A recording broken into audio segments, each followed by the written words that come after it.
This is the After Party, live with Kim McAllister. Pick a couch, grab a drink, and settle into the conversation.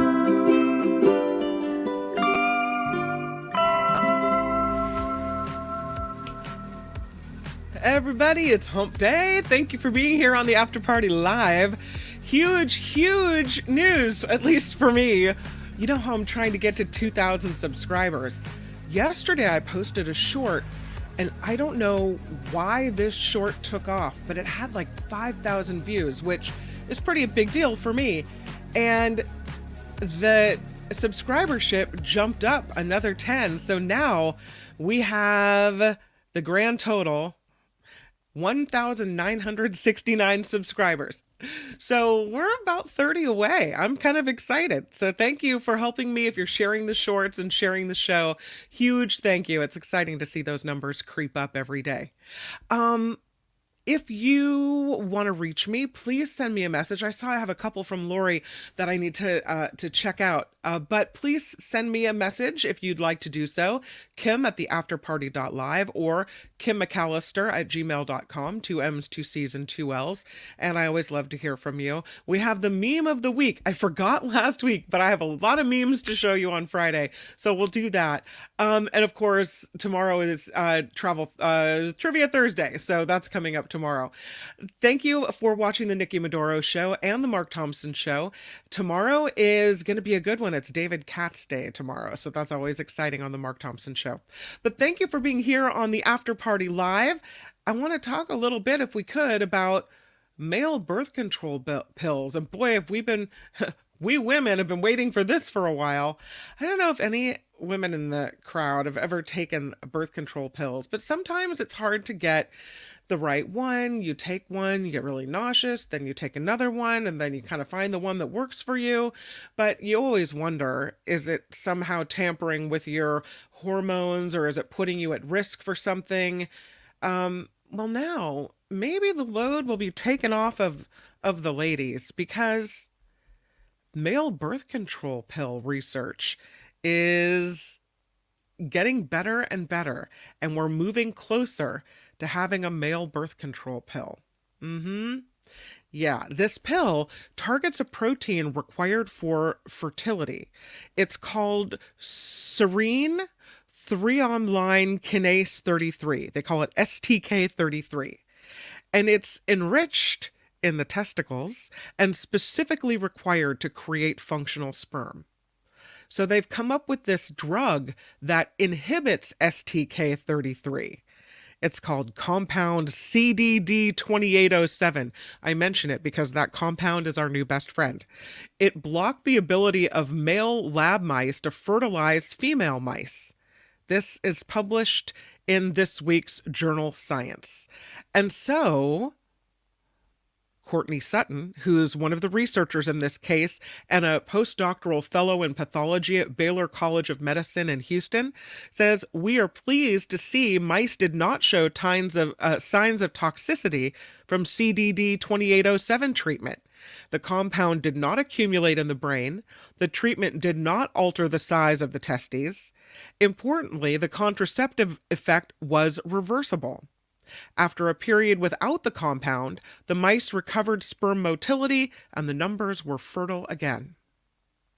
So, previous research showed that naturally occurring mutations in the STK33 that's required to produce sperm leads to infertility in both mice and human men by causing abnormal sperm with poor movement, and that those mutations cause no other health problems. So that's why they think STK33 is a pretty good target with minimal safety concerns for contraception in men. They looked at billions of different compounds. Oh, billions is the right. They looked at a lot of different compounds to discover those that would effectively inhibit STK33. And then they modified them to make them more stable and more potent. And this CDD2807 turned out to be the most effective. They tested regimens of it in more than 2,800 lab mice to see how well it worked. So now the goal is to evaluate it and compounds similar in primates to determine whether it will be effective in the human male. So we get another step closer to birth control pills for men. The question I have for you is, even if a successful male birth control pill is developed, will men take it? Because there's kind of this stigma that if you're not making sperm, then you're somehow not manly. Not even true, right? But men are very sensitive about their sperm and their, viralness. And so their virility. And so I just wonder, even if we have something like this, are men going to step up and take it? There's kind of this stigma. Men feel sometimes if they get a vasectomy that it somehow affects their manhood. Will this be the same thing? I don't know. Teacher Lori says, bet guys won't take it. Think it will affect the virility like many are scared of vasectomies. That's what I'm saying. Yes. Men are very irrational about their junk. I think maybe you're right. Mama with the 3 boys says, if it's available, my husband and I need it. Birth control pills made me depressed to the point of being suicidal. Oh no. But you know what though? I mean, I can understand that because depending on the pill that you take, it can affect you in all different ways. It can make you feel physically sick. It can make you feel crazy. Absolutely. I wonder if the male birth control pills will have a similar effect on men or, or not. I don't know. It'll be interesting to see further testing, but yeah, no, I know it's rough, Mama. Josh says, you just tell us if it works like Viagra. You tell us it works like Viagra and size enhancement too. It'll fly off the shelves. That's funny. Well, Josh, interesting you say that because I was thinking that recent story that we covered about microplastics found in all human testes that were tested in the UK when there were only like 13 from cadavers that were tested, but still pretty significant. And there was a little thing at the end of the article saying that there's a possibility that it affects penis size as well. And I thought if there's one thing that men would care about, it would be having microplastics in their testicles and their penis size. So is that going to get people to stop using plastic? I don't know. Maybe even penis size isn't enough for that. I don't know. Mindy says good men can protect themselves from unwanted pregnancy. Karen says men won't want the responsibility, and it is a responsibility. Not talking about the responsibility of having a child, talking about the responsibility of taking that pill every single day. And if you forget one, there's a panic, right? So, yeah. Getting a vasectomy was the best thing I ever did for myself, says William Martinez. Excellent. Colors of the Wind says I read birth control pills can deplete vitamin Bs. Mindy says, I thought birth control for women helped them have less painful periods. Some people use it for that. Some people find the right one that affects their cycle. So it's true, but not everyone has a good experience with birth control pills. I think you have to sometimes test different ones to get the right one for you if that's the route you're going. So in some cases, I think you're right. Yeah. I know I feel better not on them, so I don't know. Deidre says my husband won't get the dog fixed, let alone himself. See, guys have these issues. They think it somehow affects them. I don't know. I think you're right. Microplastics to micropenis. I love that. That's very true.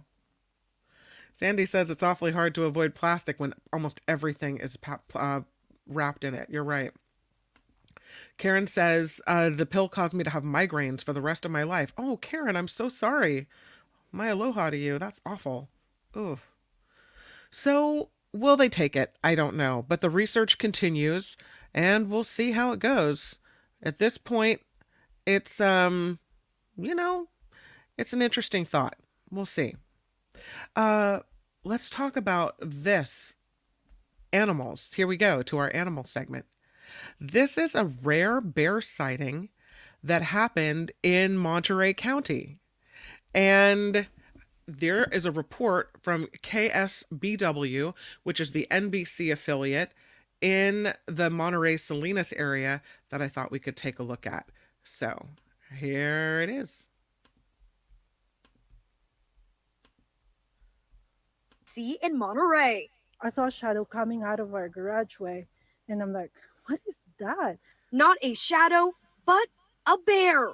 Rose Hill took these frightening photos from her bedroom in the La Mesa neighborhood. She says her family was woken up around 3 in the morning by barking and howling. When they looked outside, they were shocked to see a bear trailing slowly behind a coyote. I don't know, like probably like half of my size, walking there and just trying to walk where the coyote was walking. And the coyote was just keep on howling, looking back on the bear. I'm like, oh, okay, that's scary. Especially I have 2 kids, and my 2 kids play in the garage where behind it is the wooded area. Described to have long, shaggy brown fur about 3 feet tall and 4 feet wide. Jasper Dale and his friends believe they spotted the same bear earlier in the evening walking along a road near Jacks Peak Park. We were just driving home on kind of a windy back road, and this bear just kind of ran out in front of us. Wildlife officials say anyone who spots a bear is lucky, as bobcats and mountain lions are a much more common sight in the area. It is a wild area. We do have wildlife, mountain lions, bobcats, bears occasionally. They usually come up from the Ventana area and cross through and kind of make their way through people's backyards. This doorbell footage captures a mountain lion outside Jasper's family home just last year. But he says seeing the bear so close to home is something he'll never forget. I kind of freaked out just because I've lived here my whole life and I've never even heard of there being a bear around here. So I was a little in shock. At this point, the bear appears to be alone and there have been no known reports of any damage. Yeah, so it's kind of rare in Monterey County that they would see a bear, but it happened. I think we've seen that happen too in places like Petaluma, Vacaville, Monterey. These are areas that haven't really been bear territory for many years. And now, I don't know if it's climate change or people encroaching on the natural habitat, but bears seem to be maybe looking for food and going into more populated areas. So, yeah, in Monterey, I guess the moral of that story is we have to be on the lookout for bears. Look at that. They have an issue with the chickens in the UK. This is like a community argument, you could say. There's these noisy feral chickens, and they're keeping the residents of this village up at night. It's the area of Snettisham, Norfolk. And they say residents say the chickens are digging up the gardens, and they're so loud that people have to wear earplugs at night. There's about 100 feral chickens. They just roam free. Some people like them. Some people say, we don't want to get rid of the chickens. They've started a petition objecting to reports that the Snettisham Parish Council is planning to evict the chickens. So the council responds to the complaint saying they don't have any plans currently to take specific action. But they are looking for an advice from a specialist, one of which is called Fresh Start for Hens, which sounds like they're planning to scoop them up and have them with a fresh start somewhere else. I don't know. The council says we sought advice from this particular rescue charity as they are experts in the needs, behavior, health, and welfare of chickens. Villagers on both sides of this issue are invited to a debate to make their concerns known. So, I don't know, evict the chickens or not. Some residents say there have been chickens roaming freely around this area for decades. They're part of the fabric of the village. So why people want to get rid of them now, I don't know. It's in some areas, it seems like chickens are part of the charm. You see them all over the place in Hawaii. They're just kind of roaming along the side of the roads. Here in Petaluma, it's not odd to see a chicken wandering down the side of a road. Usually it's someone's chicken got out. But hey, I mean, if there's a chicken wandering down the road, I don't really bat an eyelash. So I guess it's a big deal in this UK village where they have chicken issues. It's another exciting site off of the coast of the Bay Area. A critically endangered whale species spotted just off the coast of Point Reyes National Seashore. It's a North Pacific right whale. And from what I understand, there are an estimated 30 individuals, 30 of these whales left, at least that we know about. This is one of the rarest whales in the world. It's critically endangered, and it's very rare to see one as well. They have been spotted off the coast of California before, maybe about 18 times since the 1950s, so we don't see them very often. Yeah, the last recorded observation in Monterey Bay in 2023, that was the 18th confirmed sighting of the species off the California coast since 1955. So we don't see these North Pacific right whales very often. So it was pretty exciting to see one. They said, the folks on the boat that saw it, that it seemed to be resting. It didn't lift its head in response to the movement of a nearby ship. The folks aboard the boat knew what this whale was. They asked the captain of the boat to turn around because they didn't want to get too close to this animal. But later they realized how rare, and so they returned to the area, but they didn't see it again. But pretty special sight. They don't know how long this whale was or what the age or sex of it was, gender. But according to SF Gate, these whales can grow up to 64 feet long and weigh 100 tons. They were listed as endangered in 1970 because of the whaling practices that just obliterated their numbers.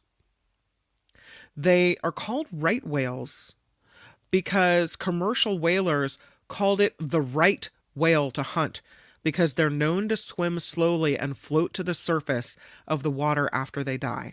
So that's why they're called the right whale, because apparently they're the right whale to kill, which maybe we should name them something else. In the early 1800s, hunters killed off 80% of the population of these whales in the span of 20 years. And they've started to recover by the 1960s, but then illegal whaling in the Soviet Union affected the numbers, and that's what brought it down to its current size. Now they have threats from fishing nets, vessel strikes, oil spills, ocean noise as well. So to see one here off the coast of California, it's pretty special, pretty big deal. 30 left in the world that we know of. Oh. How about this story? This is a lotto of the day. Here we go. Did you know, I just learned, this story taught me something. Maybe you guys already knew this, but did you know that there's a superstition about itchy palms? So if your palms itch, then it seems that it's a sign of impending good luck. And so this woman from South Carolina said she had itchy palms. And so she said that led me to stop at the local Walmart fuel station for a very specific reason. Because she said, my palms started itching. I got to go buy a ticket. And so she does. She bought a scratch-off ticket and went back to her car and scratched it off, and she wins $30,000. She said now she has to figure out what to do with the money. She has no plans for it yet. But this whole itchy palms being a sign of good luck, well, it worked out for her. Here's this guy, the oldest truck driver in the world. He's 90 years old. He's named the oldest truck driver in the world, the Guinness World Record holder now. He says the word retire is not in his vocabulary. His name is Doyle Archer. He's worked for Coombs in Phillipsburg, Kansas for 20 years. He is 90 years and 55 days old, and he's now certified by Guinness as the world's oldest truck driver. He's been driving trucks for more than 60 years. He's got 5.5 million miles behind the wheel, and he says, I don't plan to retire anytime soon. As long as my health holds, I'm going to keep driving. I don't have the word retire in my vocabulary. He's a great-grandfather of 26. And he said one of the things he loves about driving trucks is it's taken him all across the country. He said, anything you can haul in a truck, I've hauled it. Question. Do you want a guy who's 90 years old behind the wheel of a big rig? Now, experience counts for something, but so does reaction time. I don't know. I mean, should we have a rule, kind of like airline pilots, that at a certain age you got to hang it up? Or is that ageist? Do you think that's incorrect? I'm going to the chat. Let's see what you guys have to say. Doesn't look 65 to you. Yeah, he does look pretty young. And everyone's different. Julie says, God bless him. I don't know. I mean, do you want this guy behind you? If you're on the roadway, is this the guy that you're thinking, gee, yeah, I want a 90-year-old truck driver behind me on the road or next to me on the road? Is that concerning at all to you? Because, I don't know. Part of me is like, go get it. Good for you. You're fine. I was reading a story yesterday about cognitive decline being the thing that older drivers will, if they have cognitive decline or know they're going to, that's the thing that causes most older drivers to give up their driver's licenses. In this case, that doesn't seem to be what's going on. So maybe he is good to go. I don't know. I have concerns though. I have some concerns. Mindy says he probably drives better than most young folks on the road today. Yeah. He may be gifted. You'd have to test his reactions. So case by case basis, right? Walter says if he can still do the job and enjoys it, he should stay with it. So yeah. Stanley's got some itchy palms. Yeah, I think you might have to go slap down a couple bucks on the lotto. Get that man a fishing pole and a canoe. Time to retire, says B.A. Ware. Yeah. Louis says, I don't want a nearly 90-year-old president either. Let's see which is worse finger on the nuclear weapons versus a truck. Yeah. And B.A. says, yeah, he could run for president in 2028 maybe. Why not? Age should not limit you. Well, congratulations to Doyle. Rebecca says this keeps him young and the big rig is safer than a smaller vehicle. Not for the other drivers on the road, it's not. I don't know. But he seems to be fine, and I'm sure that someone has tested his driving, and he has to be insured by the company, so he must have a good safety record. And there you go. This is a weird story. Kind of a creepy story, too. It's about brain surgery and how long humans have actually been doing brain surgery. And they found this skull, well, more than one, 4,000-year-old Egyptian skulls, plural, show attempts at brain surgery to treat cancer. Yeah, thousands of years ago, they were trying to do brain surgery. Egyptians were performing some medical treatments similar to some that doctors still perform today. This according to some text and archaeological evidence that reveal they could build prosthesis and fill dental cavities. Ancient Egyptians may have also tried to treat brain cancer, although they didn't have strong anesthetics back then or other major medical advances. But a new study published today in the journal Frontiers in Medicine shows an international team of scientists described how they uncovered evidence of attempts at surgical procedures in two 4,000-year-old human skulls. I mean, the fact that we even found them and know this is pretty cool. So, a researcher at the University of Tübingen in Germany said, we see that although ancient Egyptians were able to deal with complex cranial fractures, Cancer was still a medical knowledge frontier for them. They say they wanted to learn about the role of cancer in the past and how prevalent this disease was in antiquity and how ancient societies interacted with this pathology. So they went to the University of Cambridge's Duckworth collection, where they have these two skulls that are held. They date back to between 2687 and 2355 BCE. One is from a male between 30 and 35 years old, the other a female over the age of 50. And they say the large lesion consistent with excessive tissue destruction, called a neoplasm, was present on one of the skulls. There were also about 30 small and round metastasized lesions scattered across the entire skull.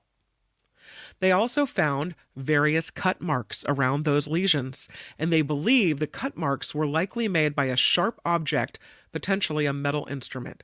And so they think, it seems, ancient Egyptians performed some type of surgical intervention related to the presence of cancerous cells. And that, they say, proves ancient Egyptian medicine was conducting experimental treatments or medical explorations in relation to cancer. And that's pretty interesting. The other skull had a large lesion that was a cancerous tumor that led to bone destruction. They say it could be a sign that cancer was a common pathology in ancient times. It also, though, had two healed lesions from traumatic injuries. One of them appeared to have been a close-range violent event with someone using a sharp weapon. And they say the healed lesions appear to show the individual could have received some type of treatment and then survived as a result of it. So, they don't know if it was the female skull, and they don't know if it means she was involved in some type of warfare activity or if someone was violent against her. But it makes them rethink the role of women in the past and how maybe they may have taken part in conflicts in antiquity. Some problems, though, with studying these skeletons that are these skulls that are so old, because they can't say definitively what happened here. Most of the remains that they find are incomplete. There's no clinical history, so it's kind of a guessing game. But still, they say this finding is unique evidence of how ancient Egyptian medicine would have tried to deal with or explore cancer more than 4,000 years ago. And they call it an extraordinary new perspective in our understanding of the history of medicine. So that's pretty cool that we could even find these skulls, have them to investigate. I think it's fascinating. I'm going to the chat. What do you guys have to say? Here you are. Amazon warrior, perhaps. Absolutely.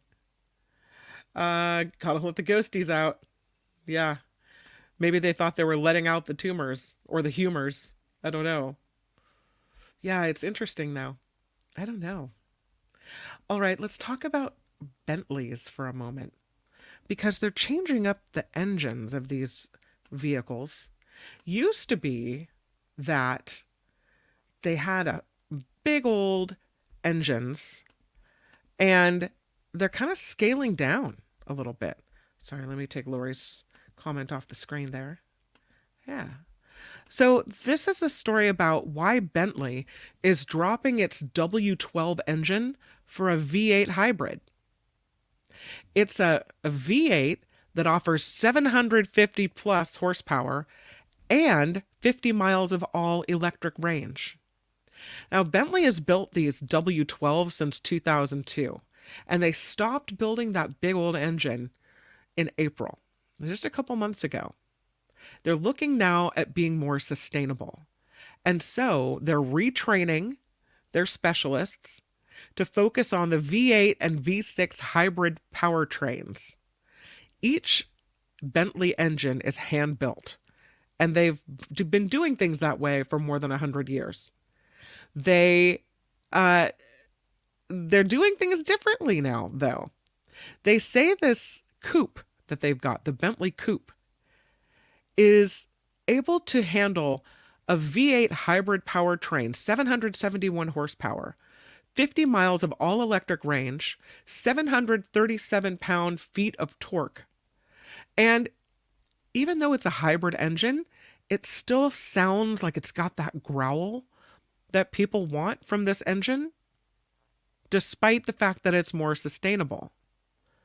They say it retains the effortless acceleration that one would expect from a vehicle that starts at $250,000. Can we afford the Bentley Coupe? No, we cannot. But they have this dream factory, and it's about 150 miles northwest of London.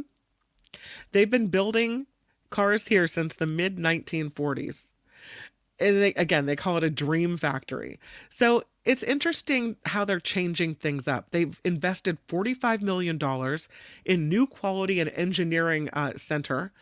They broke ground about a year ago on that. And this dream factory is part of the automaker's $3 billion 10-year plan to become carbon neutral by 2030. And that includes their very first battery electric vehicle in 2026. And they tested it. The folks that go out and take a look at stuff like this, it was tested, and test drivers say, we loved it. It was great. Probably hard not to love a car that's that expensive. I mean, I don't think they're going to try to sell you a car that for that much money that you wouldn't enjoy. But I like that these luxury car makers are now trying to be more thoughtful about the world that we live in. And we saw that with Maserati, and we see it with Bentley, and we saw it recently with Porsche as well.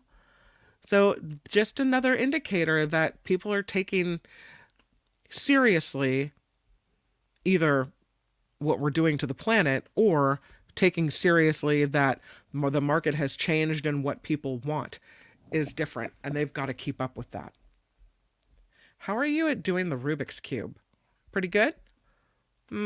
Well, there's a robot that set a Guinness World Record. It's made by Mitsubishi. It's called the TokuFast bot, and it solved the Rubik's Cube in 0.305 seconds. Yep. 0.305 seconds. The TokuFast bot. I don't think we're ever going to beat that. So there was a record set by Max Park, a Guinness Book of World Records, in 2023. And he solved the puzzle in 3.13 seconds. So that's the human record. But that's nothing compared to this robot.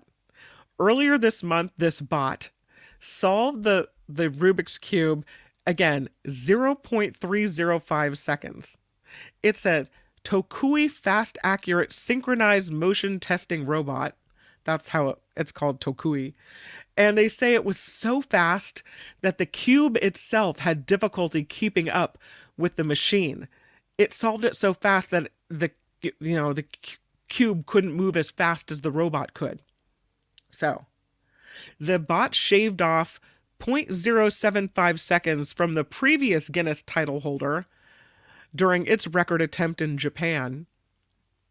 It's a feat requiring combining compact, high-power, signal-responsive servo motors with color recognition algorithms that complete each 90-degree rotations in 0.009 seconds, about as fast as a flap of a hummingbird's wing.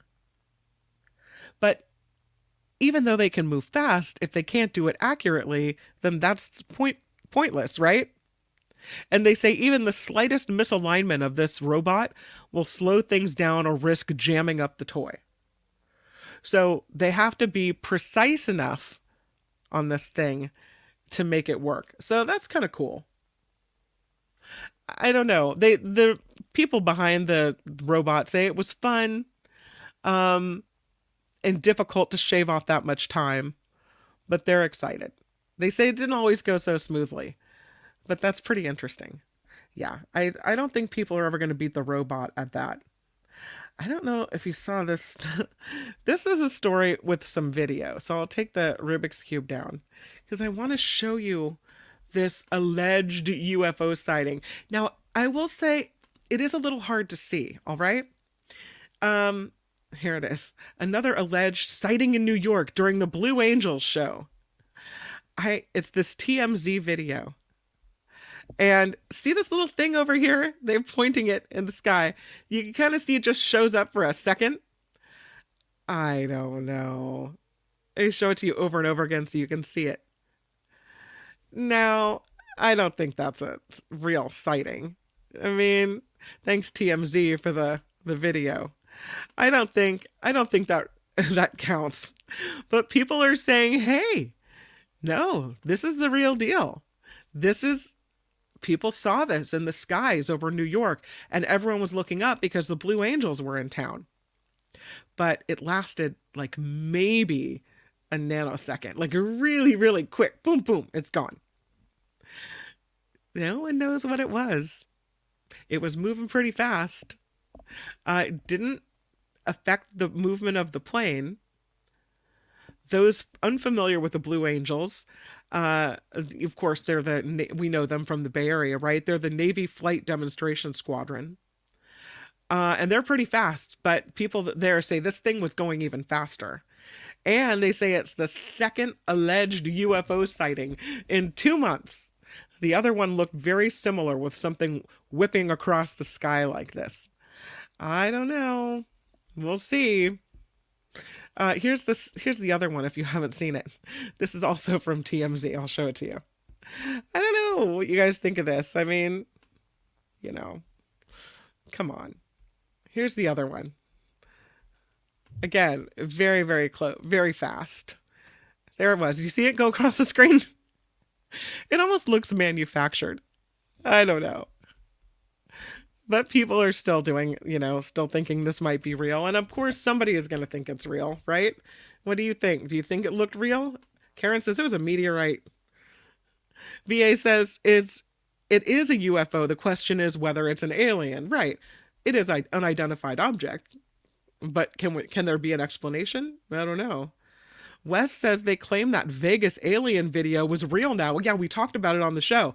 Yeah, they say the video wasn't manufactured or altered or whatever. So William wants to believe. I want to believe. It's a frog, says Walter. A high-flying frog, right? Walter says, I bet my lunch no ETs were involved. VA says probably something in the foreground. Yeah. I don't know. I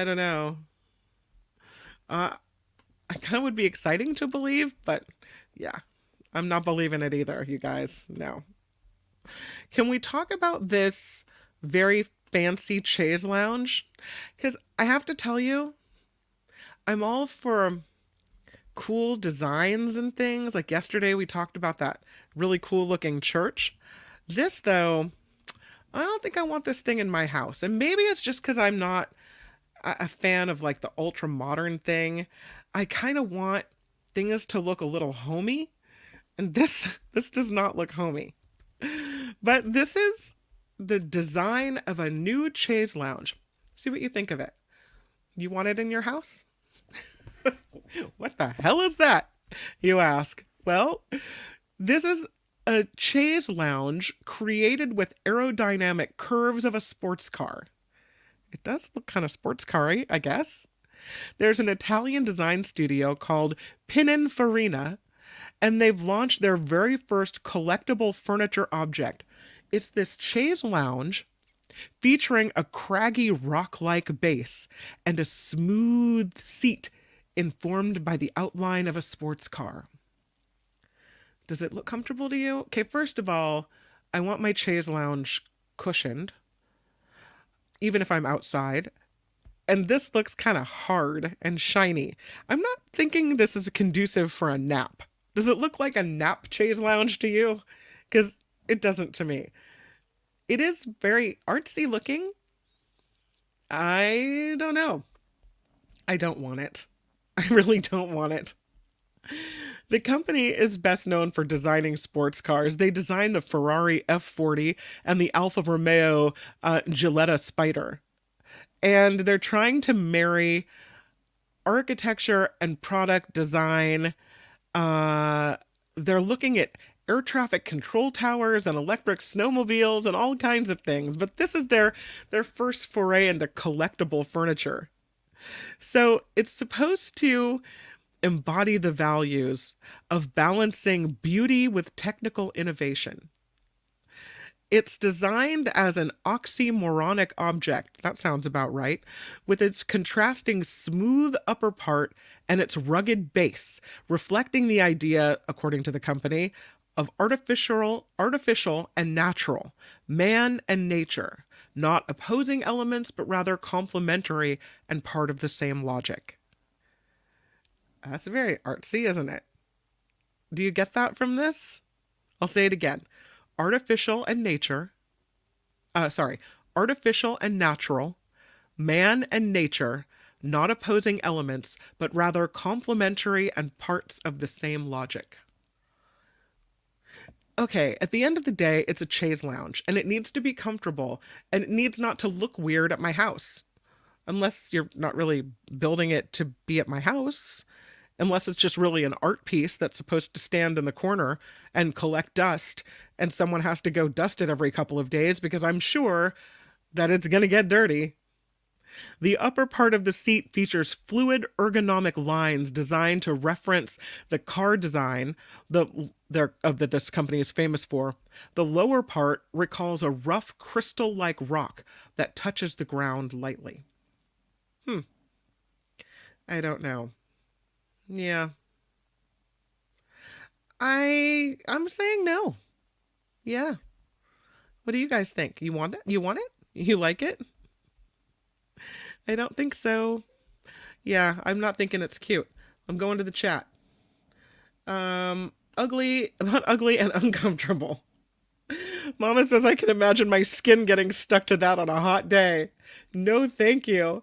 Heather says it looks like a gravy boat. It totally does.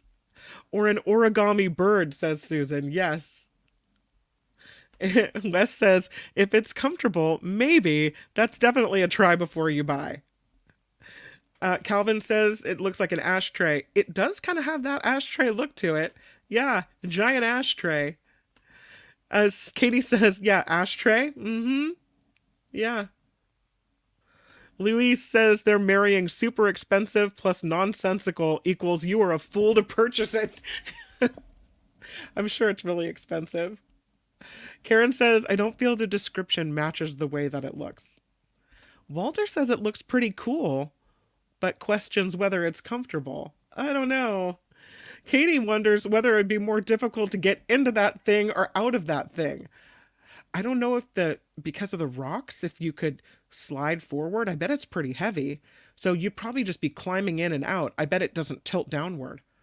I don't know. Yeah, fingerprints and dust. It's a dust collector. A cushion is an additional $1,000. Probably. I'll give it a try. Probably not for what they're charging. Yeah, I don't think so. No. I don't think they give the price on this thing. No, they don't. They do have another picture of it I can show you though, and it looks a little different on the inside of the chase. So I'll show you what that looks like. It almost looks like pads, but I'm not sure if it's pads or if it's just shine that makes me think it looks like pads, but it really doesn't. But let me show you how it looks inside. I don't know. I still don't like it. Even if it's inside the chase, I don't think I'm a big fan. No. I'm still leaving it at the showroom floor. Here's what it looks like inside. You can see the rock down below reflected by the mirrored surface and the shiny parts. Doesn't that look like maybe it's a little bit padded? I don't know. It almost looks like there's a cup holder in there. It's weird. I'm just going to say no to the whole contraption. No. All right, let's move on. The last story of the day is about this crazy drug bust. And what police found in this car. And it might surprise you that, well, let me tell you the whole story before I tell you. Let me tell you what was found. Well, I kind of have to tell you what was found because otherwise the picture doesn't make sense. This is a story about a rattlesnake that was found in someone's car in connection with a drug bust. Not what cops expected that they would uncover. So there it is in a bin in the back of the car. This is crazy, right? This story out of Colorado in Wheat Ridge, where police say they were checking park trailheads on Sunday night when an officer saw drug paraphernalia in a car in plain sight. So the cops wait around, and finally the owner comes back to the vehicle and tells the officer, listen, the car was lent to a friend who told me to come pick it up here. So the car wasn't in the owner's possession. A likely story, but okay. So the owner allows the officer to search the vehicle. The officer finds way more than drugs in the car. The cop searching the car says he found drugs, a gun, and a large plastic bin. The officer's body camera footage shows him opening the bin to find a large rattlesnake inside this bin. What? Yo, he says, you got a rattlesnake in here? What the beep? Dude, are you kidding me? There's a beep live rattlesnake in this bin. This is what the officer says when he opens it up. The video shows the car owner looking just as shocked as the officer was. The officer says, does he have any other thing that might bite me? As he's looking through the rest of the car. They're not having the owner face charges at this time. Police still trying to contact the friend. They say they have a lot of questions on this. The full body camera video posted on the Wheat Ridge Police Department social media account. The police department booked the drugs and the gun, but left the snake. They recommended the owner take it to a 24-hour vet for I don't know what reason.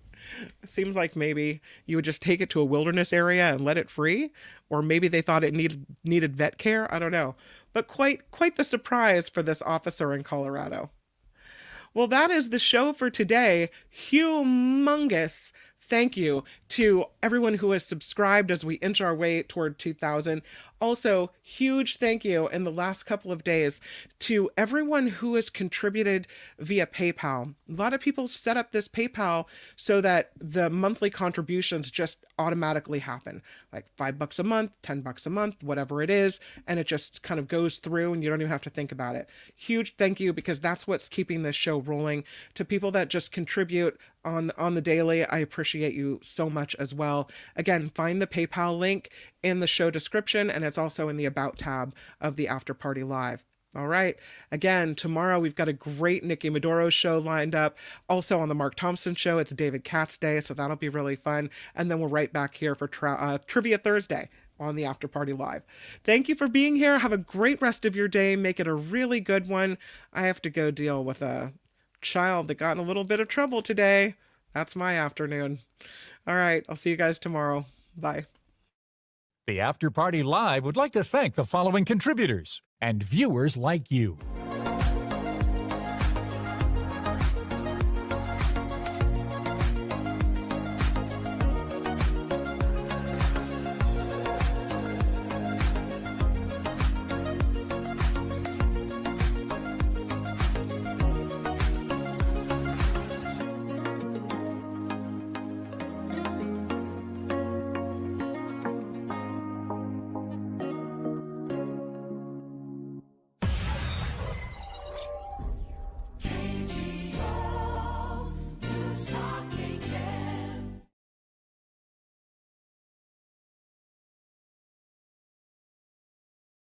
No Deidre for trivia? No!